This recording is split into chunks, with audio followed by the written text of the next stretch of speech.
At 71, he believed the worst was behind him, until his son invited him to an expensive dinner and walked away without paying. What began as hope for connection turned into calculated financial manipulation, exposing a betrayal so cold it changed how one father saw loyalty forever. At 71 years old, William Carter believed he had already lived through the worst moments life could offer. He had buried the love of his life.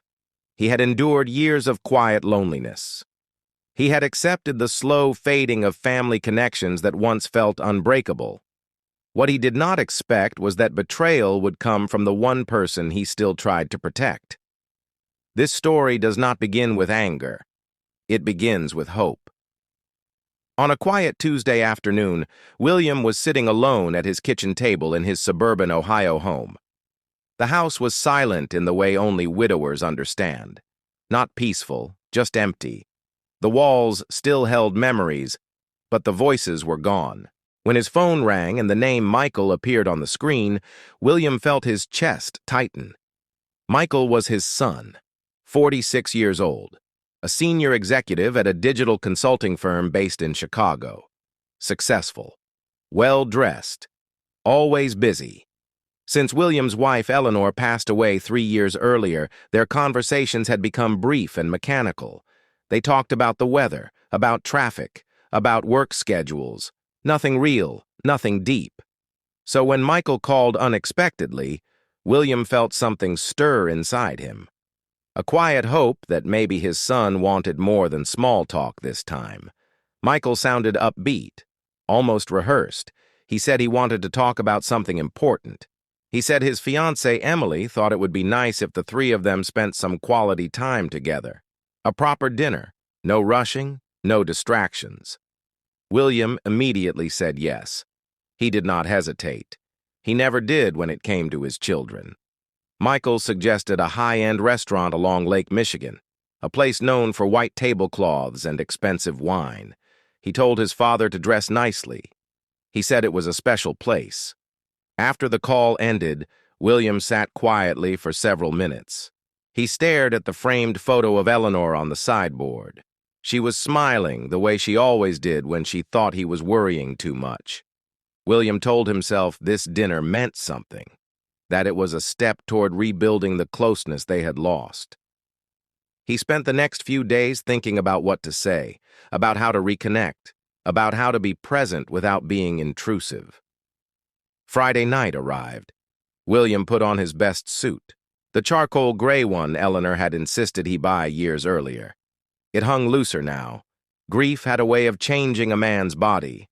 The restaurant was beautiful, floor-to-ceiling windows, candlelight reflecting off crystal glasses, the kind of place where menus did not list prices to protect people from second thoughts.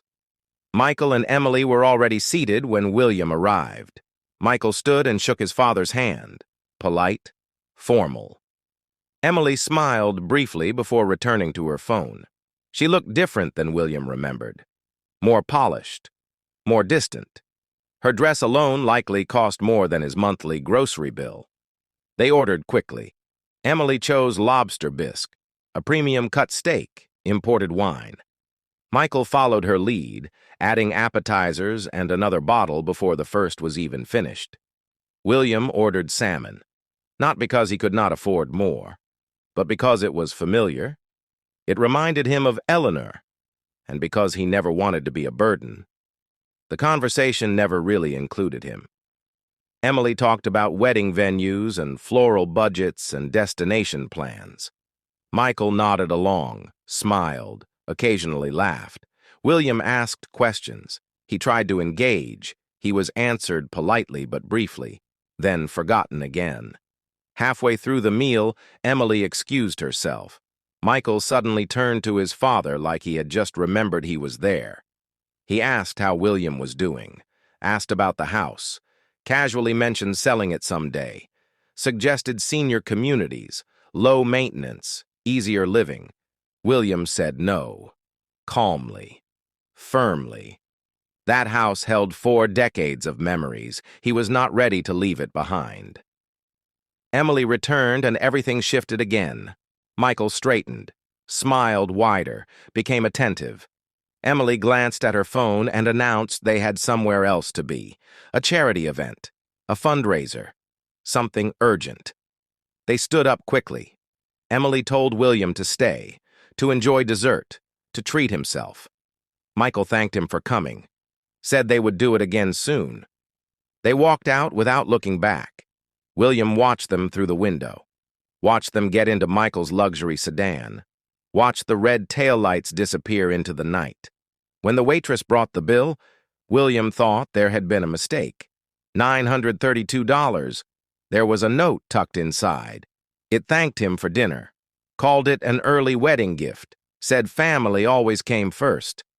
William understood immediately.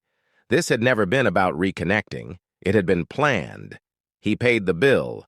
He tipped generously. Then he stepped outside. In the nearly empty parking lot, something caught his eye beneath a nearby SUV. A phone. Michael's phone. William recognized the leather case instantly. The screen lit up with notifications, messages that confirmed everything. They had planned the dinner, planned the order, planned the exit, planned to leave him with the bill. William drove home in silence. At his kitchen table, he unlocked the phone using the passcode he had once seen his son use. He read everything. 2 weeks of messages, manipulation, justifications, jokes about how easily he would pay, discussions about wedding costs, and how to make him help without asking. He did not cry. He called his daughter Rachel instead. She listened. She understood immediately.